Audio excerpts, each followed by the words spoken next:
የዛሬው የጨዋታ እንግዳ ዝግጅታችን በህዝብ አጠራር የታህሳስ ግርግር በመባል በሚታወቀው በታህሳስ ወር 1953 የተሞከረውን የመፈንቅለ መንግስት ወቅት በተለያዩ ጊዜያት ቃለ መጠይቅ ያደረግንላቸው እንግዶቻችን ያዩትን፣ የሰሙትን፣ የነበሩበትን ባጫወቱን ልክ ሁኔታውን ያስታውሳል።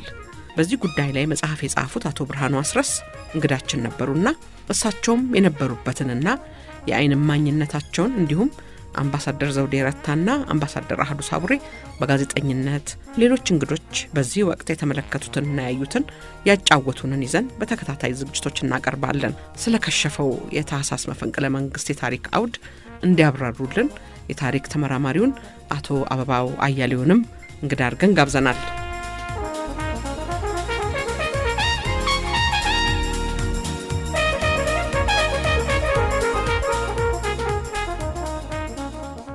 አሻም የተከበራችሁ አድማጮቻችን፣ የዛሬው የጨዋታ እንግዳ ዝግጅት ልዩ ነው። እንደ ሁልጊዜውም ከኛ ጋር የረፍት ጊዜያችሁን ስለምታሳልፉ ደስ ይለናል። ሸገር 102.1 የእናንተ ሬዲዮ።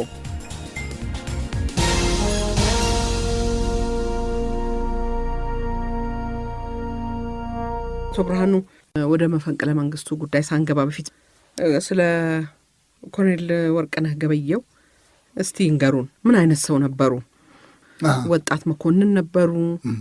የጸጥታው መስሪያ ቤት ዋና ዲሬክተርና የአፄ ኃይለ ሥላሴ ልዩ የኤታ ማዦር ሹም ነበሩ። የክህነት ትምህርት ነበራቸው። ምክትል ሹም ነበሩ። የክህነት ትምህርት ነበራቸው። ውትድርናና ዘመናዊ ትምህርት ተምረዋል። ብዙ ቋንቋ ያውቃሉ። እርግጥ ብዙ ጊዜ ስለ መፈንቅለ መንግስቱ ሲነሳ ስለ አቶ ገርማሜና ስለ ጀነራል መንግስቱ ነዋይ ብዙ ይነገራል። ኮሎኔል ወርቅነህን ግን እንደርሶ ጥሩ አድርጎ ይገለጻቸው የለምና አሁንም ለአድማጮች ቢገልጹልኝ ደስ ይለኛል። የማርሻል ቲቶ ጉብኝትንም አንድ ላይ አያይዘው በዛው ጥሩ ይገልጻቸዋልና ቢያጫውቱን ደስ ይለኛል። መቼም ኮሎኔል ወርቅነህን በእንደዚህ ያለ ባጭር ጊዜ በውስን ሰዓት መግለጹ ወርቅነህን ሙሉ ያሳያል ብዬ አላስብም፣ እሰጋለሁ። ወርቅነህ እንደ አጥቢያ ኮከብ አንድ ጊዜ ታይቶ የሚጠፋ ሰው ነው የነበረ ይመስለኛል። በጣም በጣም በጣም ግሩም ያለው ጭንቅላት የነበረው፣ ሰፊ አመለካከት፣ ሩቅ እዚያ ላይ አቶ ተክለ ጻድቅ መኩሪያ የነገሩኝን ብጠቅሰው ደስ ይለኛል። ኮሎኔል ወርቅነህን እንዴት ያዩት ነበር ብዬ ስላቸው አሉና በሁለት እጃቸው ራሳቸውን ይዘው ወርቅነህ እኮ የዚህ ሀገር ሰው አይደለም አሉኝ። ወርቅነህ እኮ የተለየ ሰው እኮ ነው፣ አምሳያ የለውም፣ ሩቅ እኮ ነው የሚያው። እሱ እኮ እኛ የምናየውን እዚህ ያለውን አይደለም የሚያው፣ ሩቁን ሁሉ ነው የሚያየው። እሱ እኮ የተለየ ሰው ነው አሉ።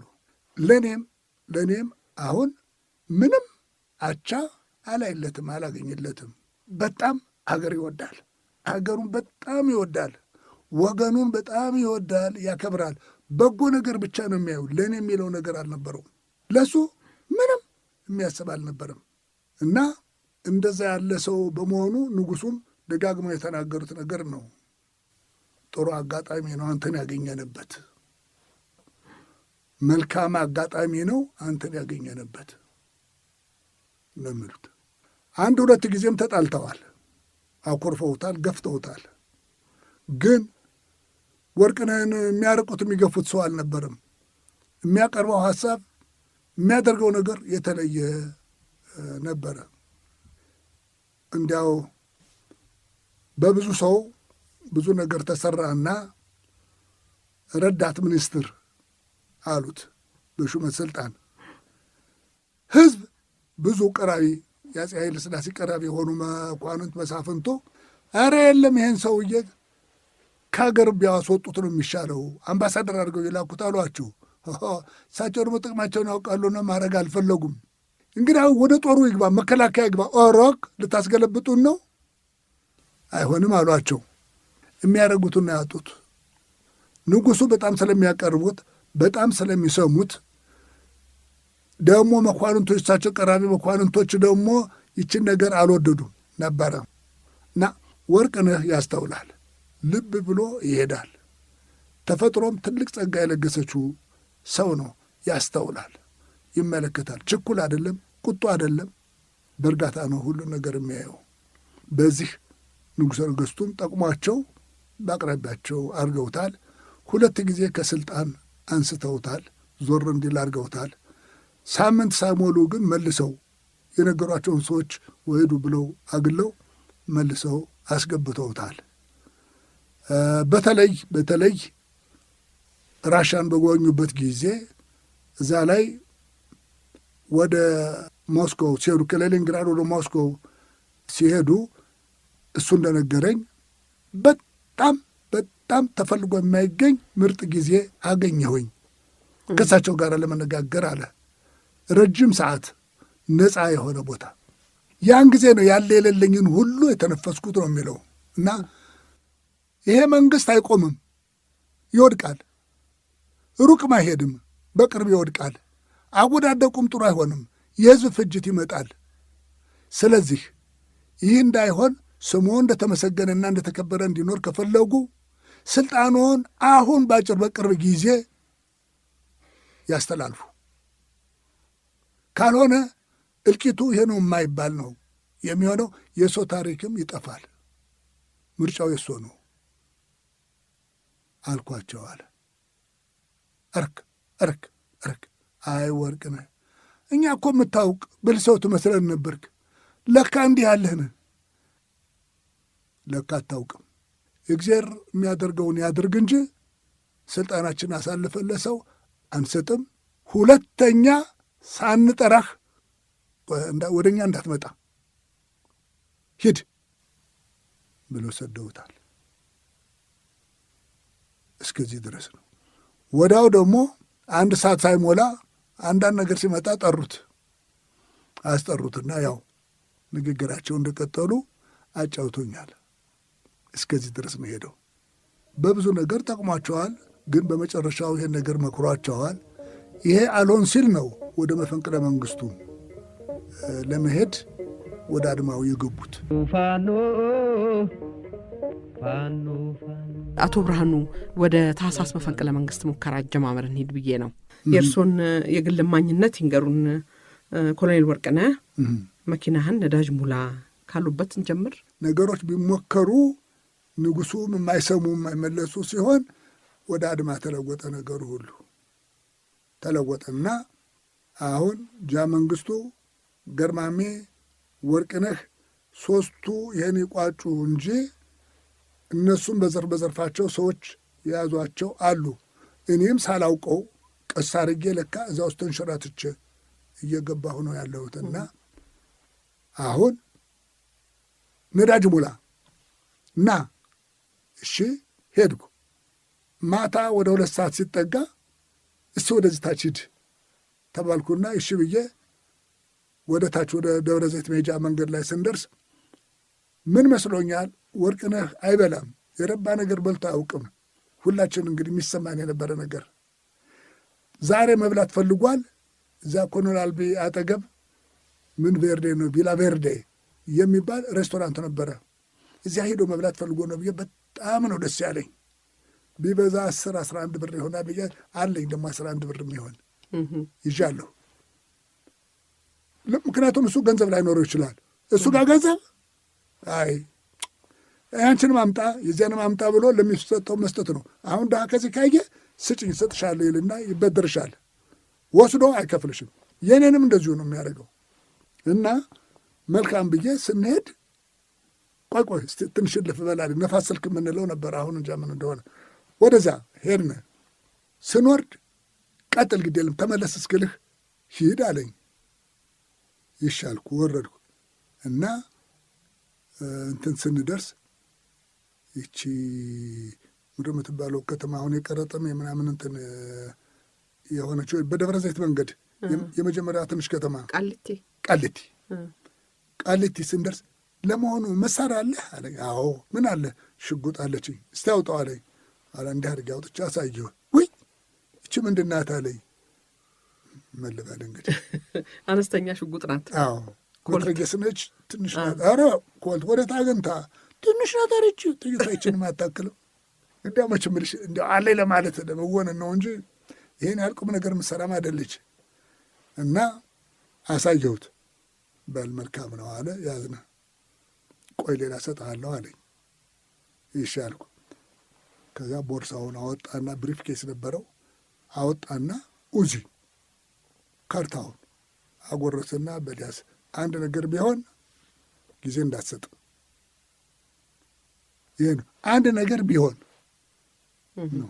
ሌላ ነገር አለ። ሄድ ወረድ ደብረ ዘይት ደረስን። አቁም ስትል ዝም ብለህ ሂድ አለኝ። ደብረ ዘይት ደረስን። ወደ ሆራው ሂድ አለኝ። ወደ ሆራው ሄድኩ።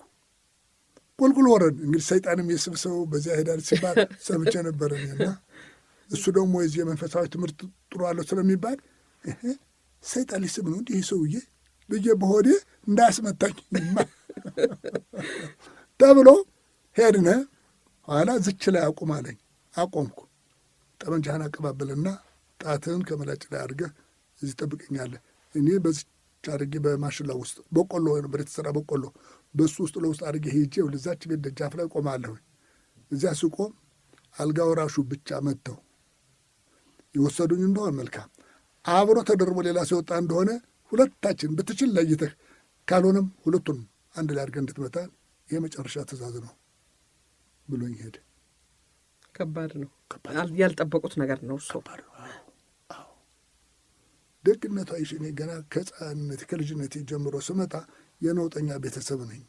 ቤተሰቦች በሙሉ ነውጠኞች ናቸው። ያ ትንሽ ቅመም በሰውነቴ ውስጥ አለ። የድፍረትና እንዲህ ያለው ንግግር መልካም አለ። ሄደ እንደ አነጣጠሩ ቻድርጌ እዛች በር ላይ እንደተከልኩ 15 ደቂቃ ነው የምቆየው፣ ከዚያ በላይ አልቆይም ብሎኛል። 15ቷ ደቂቃ አለቀች። 1 ደቂቃ 2 3 ሲወጡ ግን ብቻቸውን ነበሩ። 5 ደቂቃ አልነ እና 3 ጊዜ 5 ደቂቃ ታገሱ። በኋላ ሲመጣ ግን ብቻውን መጣ እና ሲወርድ ነፍስና ስጋዬ ሲገናኙ ተሰማኝ። ምክንያቱም አምኖኝ ሂዶ አስያዝኩት አስበላሁት ብዬ ነው ያለው። መጣ ተመስገን አሉ። ከዚያ ታይዘን ስንሄድ አይረቡም አለኝ። አይረቡም ከአባታቸው ጋር በምንም አይገናኙም አለኝ። ዋው እንዲያሆነ ኤንዌ ደርሶ መጣ። ታይዘን መጣን። ከዛ በኋላ አንዳንድ ነገሮችን ነገር ጥንቃቄ መደረግ ያለባቸው ነገሮች ሁሉ አሁን ብሎ እዛ ውስጥ አይሻ አግብቶኛል። እሱ በግልጽ አልተነገረውትም። ምን አንዲትም ቃል የተነገረኝ ነገር የለም። ኋላ አንድ ቀን አልኩሽ ከዛ ከእሱ ቢሮ ና አለኝ። እሱ ቢሮ ሄድኩኝ። ግቢ ውስጥ የት ነበር? እዚህ 3ኛ ፖሊስ ጣቢያ ነው? ኖ እንትን ነው እንጂ ግቢ ቤተ መንግስቱ ገነተ ሉል ቤተ መንግስት ግቢ ውስጥ እዚያ ውስጥ ነው የቺፍ ኦፍ ስታፎቹ ቢሮ፣ የሁለት ቺፍ ኦፍ ስታፎች የልዩ ኤታማዦር ሹም የሚባለው። ከዛ ና አለኝ። ደግሞ ልብ አድርጊ በእኔ ብር እኮ ነው ቤንዚን የሚገዛው እና 3 ብር እኮ ነው የማወጣው። ያን አድርጌ ሄጄ ወደ 3ኛ ፖሊስ ጣቢያ ያለው ቢሮው ወደዚያ አልወስደው ስል እስቲ ሄድ ግድል ቀጥል አለኝ። ወደ ላይ ወደ ጎጃም መንገድ ሄድኩኝ። ኋላ ይህ አሁን ምንድን አንድ የሆነ ስም ሰጥተውት ትልቅ መናፈሻ እንትን ሆኗል። ወደ ላይ ስቴጅ በመስፍን ሐረር መንገድ ወደ ላይ ስትወጪ በግራ በኩል ያለ ሸገር መናፈሻ ነው። ብራቮ ሸገር መናፈሻ አሁን የሆነው እሱን ተከራየው አለኝ። እንዴት ምን ሊሆን አልኩት። ምነግርህ ነገር አለ። አንዳንድ ሰዎች እዚህ እየመጡ ትገናኛለህ እና ተከራየው አለኝ። እኔ ደግሞ አይሽ አልበሰልኩም፣ ገና ልጅ ነኝ። ነገሩን በደንብ አልገባኝም። እዚህ ትሆናለህ፣ ከሰዎች ጋር ትገናኛለህ አለኝ። የምንሰጠው ሽፋን ከውጭ ሀገር የመጡ ሰዎች ለኢንቴሊጀንስ ስልጠና ተብሎ የተያዘ ቤት ነው የምንለው፣ ግን ሌሎች ሰዎችን ለመገናኘት ነው አለኝ። ይሄ የሚይዘው አይደለም። ይሄ ሁሉ ከባድ ነገር ሆነብኝ። እሺ ዝም እየሄድኩኝ ሄድን። ስንወርድ ወደ ወዲህ ሳትዞር በመስታወትህ ከኋላ የምትከተልህን መኪናዬ አለኝ። አሉ መኪኖች። የትኛዋ? እንዲህ ያለችው መኪና አለኝ። ሰማያዊ ቀለም የተቀባች መኪና። አዎ አየኋት። በላቅጣጫህን የምትከተለው እኛን ነው አለኝ። ዋት? እኛን ነው የምትከተልን? የጸጥታውን ሹም? እሺ ቦታህን አቅጣጫህን እየለወጥክ ሄድ፣ ታየዋለህ። ትለውጣለች እሷም። እሺ ስለውጥ እየተከተለች ለወጠች። አየኋት። አየሽ በሰላም ሰላ ያለበት አለበት። አዎ ገባኝ። እንደዚህ አድርገን ሄድን። ኋላ አንተ አለኝ፣ አይት ራስን ጠብቅ፣ ተጠንቀቅ። አሁን ገባኝ አንድ አዘግት ውስጥ እየገባሁ እንዳለሁ።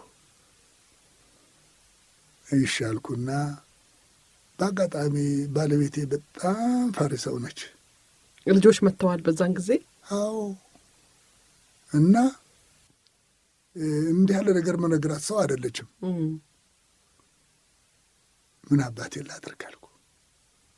ነገሩ ተበላሽተዋል። አሁን አይሽ ነገሮች አጉልሎብኛል። አላሰብኩት ማጥ ውስጥ ገብቻለሁ፣ መውጫ በሌለው ሄድኩ። መሳሪያም ሌላ የለህም? የለኝም አልኩት። ቆይ አለኝ፣ አልሰጠኝም። አሁን ልብ አድርጊ፣ አሁን ልቤ ተከፈለ። አሁን ሰላም እንደሌለኝ ሕይወቴም በፈለገው ቦታ መውደቅ እንደምትችል ገባኝ። ችግሬ አሁን ያለ የባለቤቴ ነች። በተፈጥሮዋ አትችልም ችግር። እንዴት አባቴን ላድርጋት የሚለው ነገር ነው። በወዲህም ብል በወዲያም ብል በወዲህም ብል የለም። ይችን በነገራት ያን የሆኑ ነው በቃ ስትሮክ ይዞ የሚጥላት። ኋላ ሰማሽ አልከታየት እኔ እንግዲህ ከዛሬ ጀምሮ እድሉ ባለኝ ቦታ እሄዳለሁኝ። እኔ እዚህ እንግዲህ ወዲያ መኖር አልፈልግም። እኔ ብሞት እንዳታለቅሽ፣ እኔ ወድጄ ነው የምሄደው። አንቺና እኔ እንለያያለን። 2 ልጆች ወልደናል። አንቺና እኔ ተለያይተናል። እንዴት? ምን? አይ በቃኝ፣ የለም ብዬ ቤት ተከራይቼ ነገር ሁሉ አዘጋጅቼ ምን አድርጌ ልደታ እሷን ተውኳት። እንዴ ሰማይ ምድሩ ዞርባት። በምን ምክንያት? አይ የለም እኔ እድል እንዳጋጠመኝ እንደ ባንዱ ሀገር ብር መለኝ በዛ ወጥቶ ወርዶ ምን ሆነ? ምን? አይ እኔ በቃኝ እንደ ብዙ ምክንያት ምን ልበላት ሌላን ነገር አልነና ልደታ አንድ ቤት ተከራይቼ እዚያ አስቀመጥኳት። እኔ ሰራተኛ ወጥ ቤትም የለኝ ዘበኛም የለኝ። በተኛ ሆቴል በጊዜ በልቼ በጊዜ ቤቴም ልከተት የሚችልበትን ነገር ሁሉ አበጅቼ ጠመንጃ ያዝኩ፣ ጥይቴን አዘጋጀሁ፣ ቦምብም 1-2 ያዝኩ አበጀሁ። ምክንያቱም ባይናገረውም አደጋ እንዳለን የጭንቅላት ላይ ነው የነገረኝ። እንዲህ አድርገን 3 ወር ተኩል ያህል ተቀመጥነ በስጋት። አይ ከዚህ በኋላ እንኳን ይኸውልሽ ገብቶኛል። እኔ በተፈለገው ጊዜ በማንኛውም ጊዜ የትም ቦታ እንደምወድቅ ተቀብየዋለሁ። ያለው ነገር ከመውደቄ በፊት ግን ማስቀረት የምችለውን ያህል ለማስቀረት እዚች ላይ ናት። እዚህ ላይ ጥሩ ነኝ እወሰናለሁ። 3ቱም ወሰን ነው፣ ማመነታታት የለም ስል እግዚአብሔር ይመስገን ነው። አንድም ክፉ ነገር ሳያጋጥመን እሱን እያያዝኩ እየዞርኩ ከዚህ ቦታ እንሂድ በዛ ቦታ እንሂድ ሲለኝ ወይም ነገር ሲነግረኝ የሚነግረኝ ነገር ካለ ከቢሮ አይነግረኝም። ውጭ ወጥተን ነው በመኪና እየሄድን ነው ወይ ወጣ ብለ መኪና ተደግፈ መረጭ ነው እንጂ የለም። እንደዚህ ያልነ ቆየንና አሁን ታኅሳስ 53 ብቅ ሲል እኔ ምንም አላውቅም እንዲህ ያለ ነገር እንደሚደረግ። አድማውን አውቃለሁ፣ ግን ሰውየውን ውጭ ትቶ የመንግስት ለውጥ ይደረጋል የሚለው ሀሳቡ አልነበረኝም። ኤኒዌይ ጃ መንግስቱም እንደ ሳይታሰብ አደረጉና በኋላ ነው ወርቅነህን የደረሰበት ተባለ። ናሉና ጠሩት። እዚህ ላይ አቶ ብርሃኑ እንግዲህ ብዙ ጊዜ ይሄ ይመስለኛል እችን አጋጣሚ መጠቀም ፈለጉ ይመስለኛል ጀነራሉ እና ብዙ ሰው ወንድማማቾቹ ናቸው የጠነሰሱት እንጂ ኮሎኔል ወርቅነህ አልነበሩበትም ወደሚለው ደረጃ ያደረሰው ምናልባት እሳቸውን አጋጣሚ ለመጠቀም መፈለጋቸውና ያ ይመስለኛልና እዚህ ላይ ቢያስረዱን ደስ ይለኛል።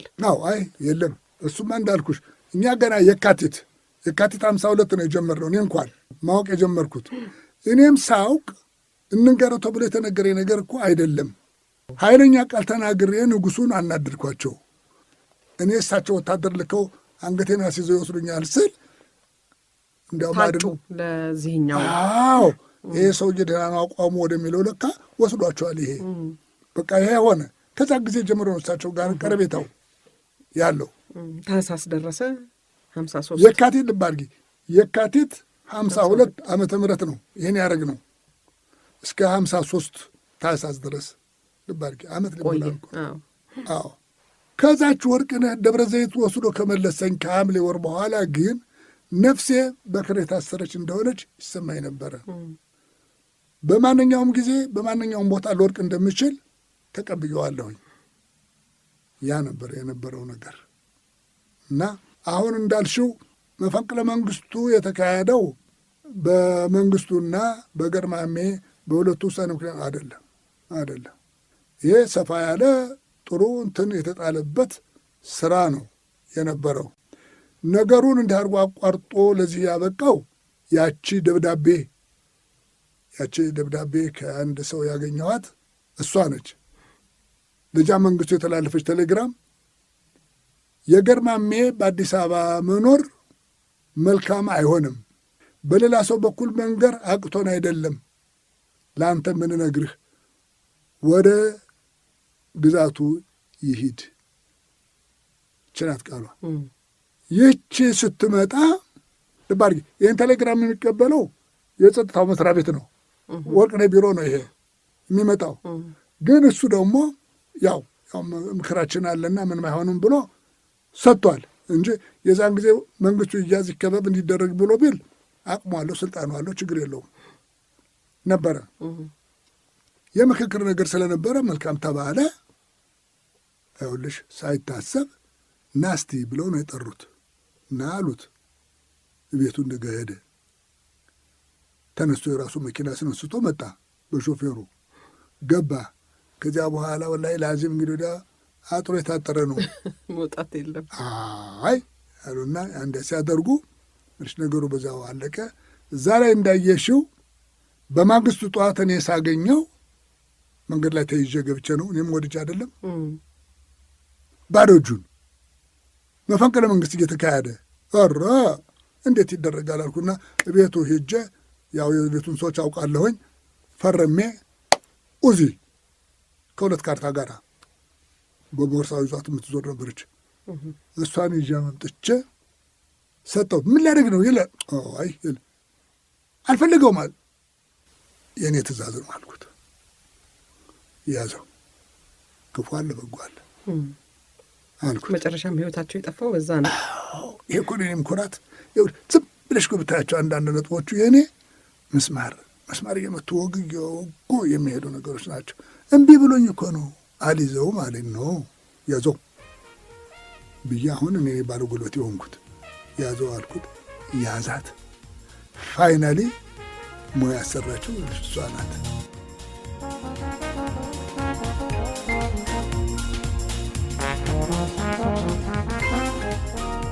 የዛሬው የጨዋታ እንግዳ ልዩ ዝግጅት ትኩረቱ በተለምዶ የታህሳስ ግርግር በመባል በሚታወቀው በከሸፈው የ1953 መፈንቅለ መንግስት ሙከራ ላይ ይሆናል።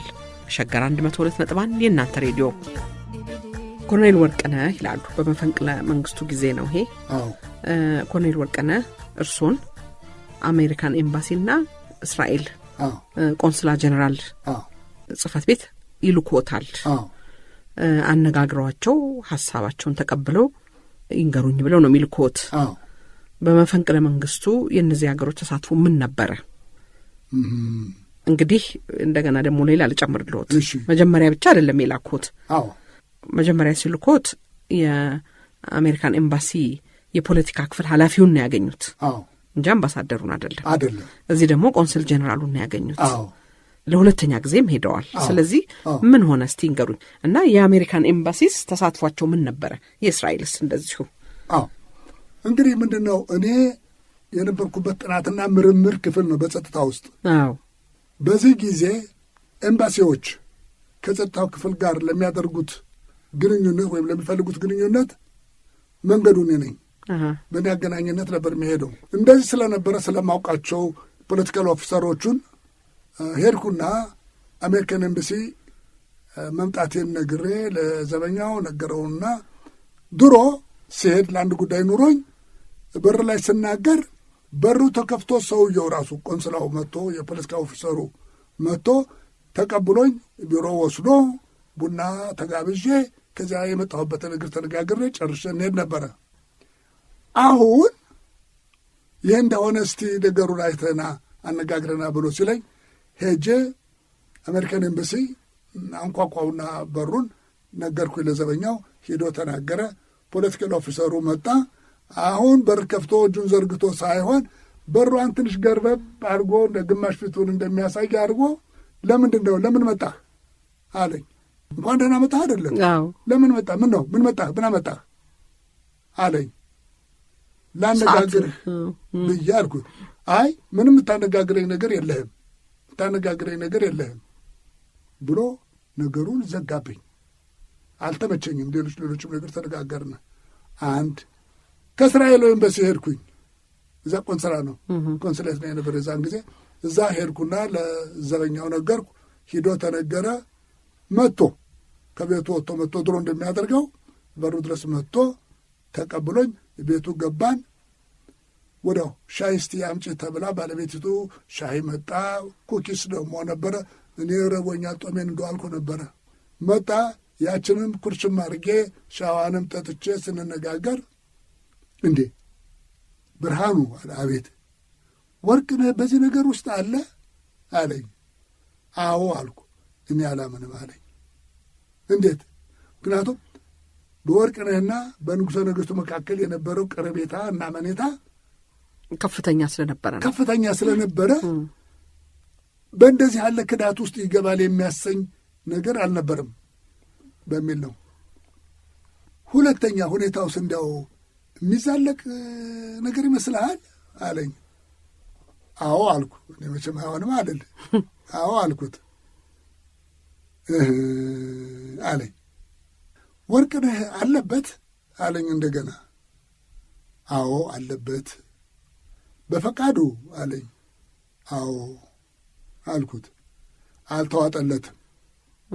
ብቻ እኔን አይቶ ዝም ብሎ ተቀበለኝና ሻይን ጠጥቼ እስኪወጣ ያልኩትን ራሱን ነቅንቆ ተቀብሎ አልወርድለት ከጎሮሮ አልወርድለት ብሎ ሰደደኝ።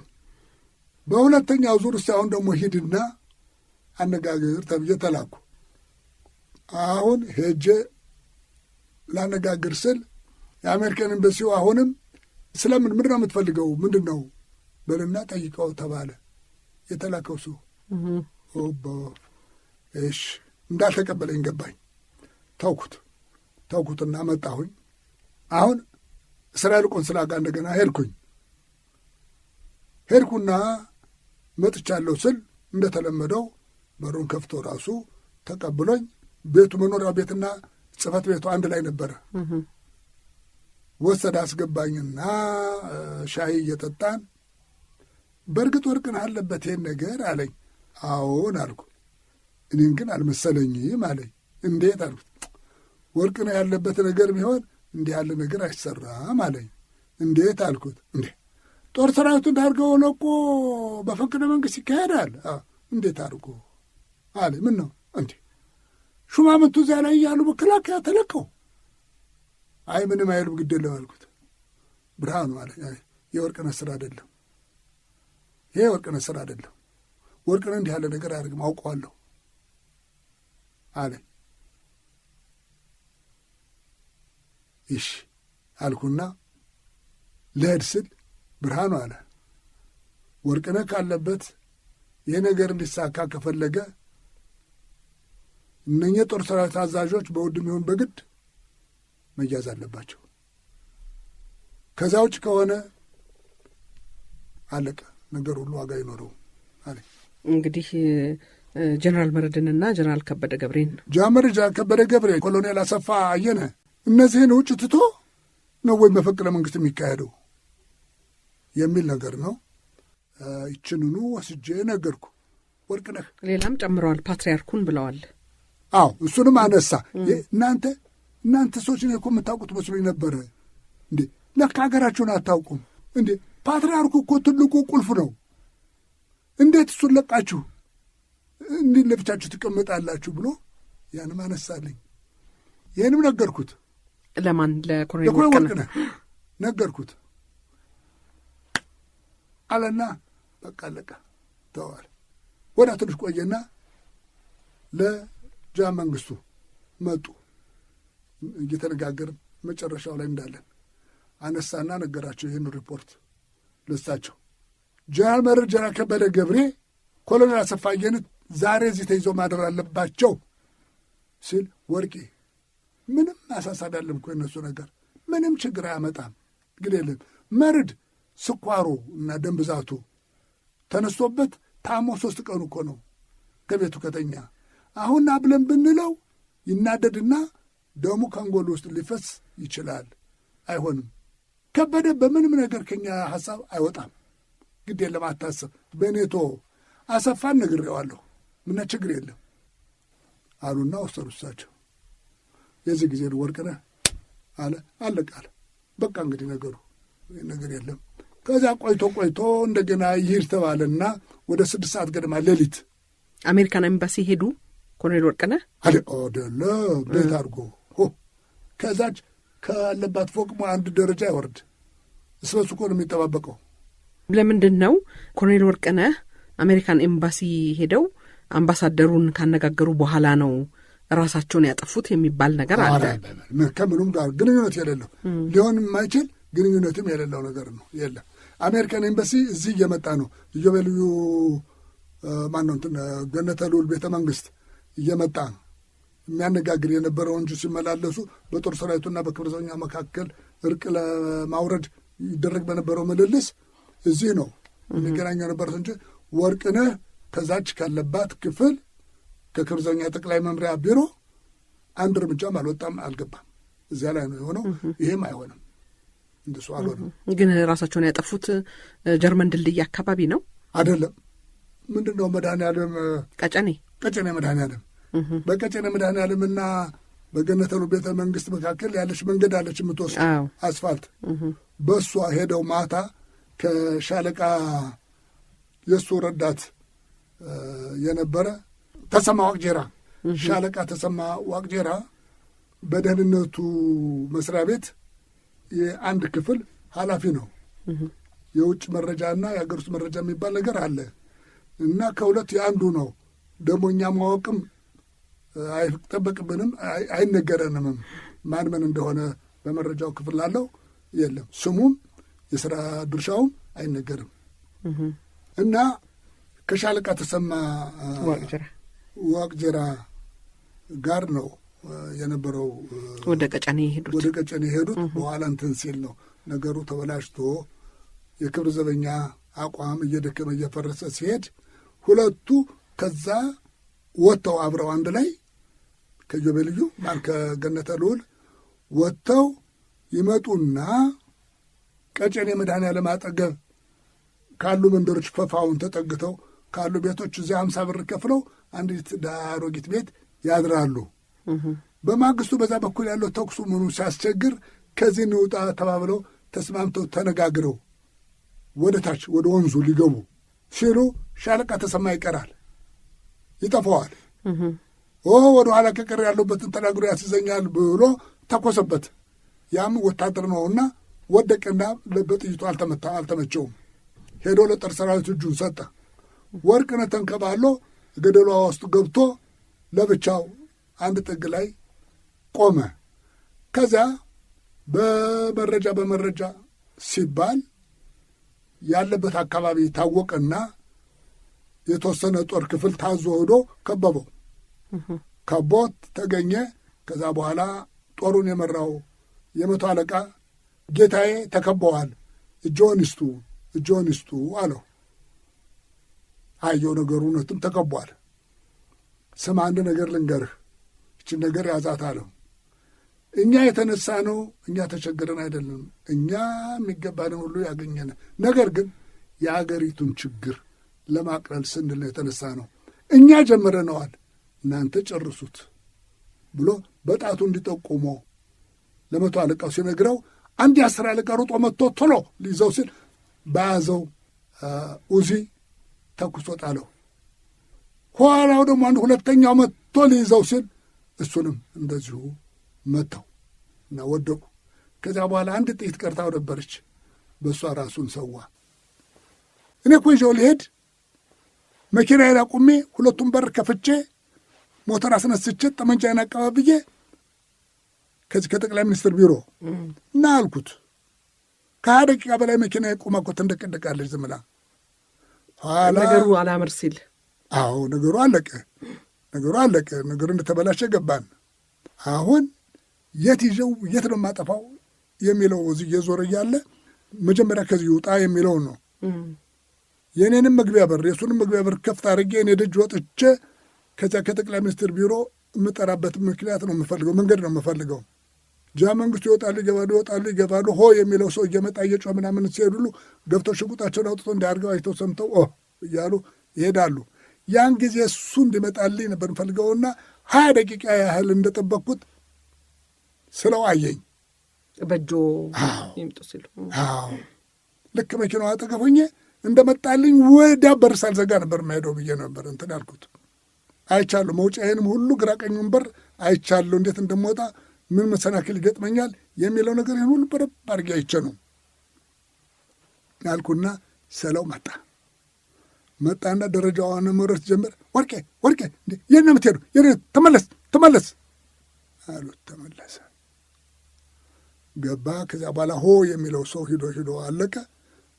እኔ ያችን መኪና ዛርጌ ዞር አድርጌ ወደ ጓሮ በኩል አቁሜ ከፊታቸው ልጠፋ ከዚያ መንግስቱ ስል እነሱ ወዲያው ላንድ ሮቨሮች መጡና ተሳፍረው ወጥተው ከጠቅላይ ሚኒስትር ቢሮ ሲሄዱ እኔ እንደገና ከወዲያ ተነስቼ ስመጣ 2 ላንድ ሮቨሮች ወደ አሜሪካን ኤምባሲ ሲሄዱ አየሁኝ። መልካም አልኩኝና ተከትዬ ሲሄድ የቤተ መንግስት ሰዎች ናቸው። ወደ አሜሪካን ኤምባሲ ነበር ዘልቀው ሲሄዱ ወደ እንጦጦ መሄዳቸው ነውና አልኩና ሲሄድ እዛ ከገበያው አጠገብ አቆሙ። የቤተ መንግስት ሰዎች ናቸው። ባይለና አልኩና ተመልሼ ዘበኛውን ብጠይቀው የት ሄዱ? ኧረ እኛ እንጃ አለኝ። ተመልሼ እንደገና ወደ ላይ ሄድኩ ባይ በዚህ ብል ፍንጭ ቢነግረኝ አላገኘሁም። ተመልሼ መጣሁኝ። አሁን እዚያው ጠቅላይ ሚኒስትር ቢሮ ይሄ ነው የሚል ነገር አጣሁ። አዝኜ ተከፍቼ ቤቴ ሄድኩ። እዚያ ቀረሁ። እሁድ ዓርብ ነው ይሄ ልብ አድርጌ። ቅዳሜ ዞርኩ ብዙ ቦታ፣ ይሄ ነው የሚል ፍንጭ አላገኘሁም። እሁድ ዛሬ ቁርጥ ነው አልኩና ወደ እንጦጦ ሂደዋል ስለተባለ ወደ እንጦጦ ለመሄድ ብዬ ስል ኧረ የለም ወደ ቀጨኔ መድኃኔዓለም ገደማ ወደዚያ ሄደዋል እየተባለ ይወራል በጦር ሰራዊቱ አሉኝ። እሺ አልኩኝ።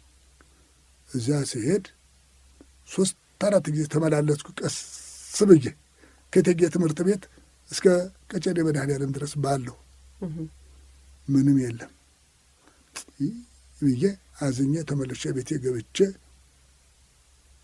ስል ወደ 11 ሰዓት ሚዜ የጦር ሰራዊት ነው፣ ኧረ ወርቅነህ እንዲህ ያለ ቦታ ተገደለ ይላሉ አለኝ። በቃ ያችን ወሬ ሰማሁ። ከዚያ በኋላ ገባኝ። ወዲያውኑ አምጥተው ሰቀሉት። ሬሳው ተሰቀለ። ማታ በ2 ሰዓት ሂጄ የተሰቀለውን አየሁ። እንዲያው ሰው የሚተናኮል ባገኝ እዚያ ላይ አንጣጥቸው እኔም ልሞት ነው የምፈልገው የነበረ። ወይ አንድ ማነህ ቤት አልፋለህ የሚል ሰው አልነበረም። ተውኝ። ተመልሼ ሂጄ ቤት የገባሁ እንዲያውኑን ተለያየነ። የት እንደተቀበሩ አይታወቅም። አላልታወቀም። እሱን ለማግኘት ያላደረግኩ የሚለውጥ ነገር የለም።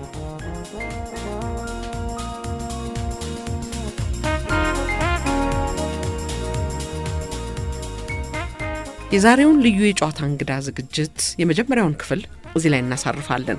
ሁለተኛውን ክፍል ከጥቂት ደቂቃዎች በኋላ ይዘንላችሁ እንቀርባለን።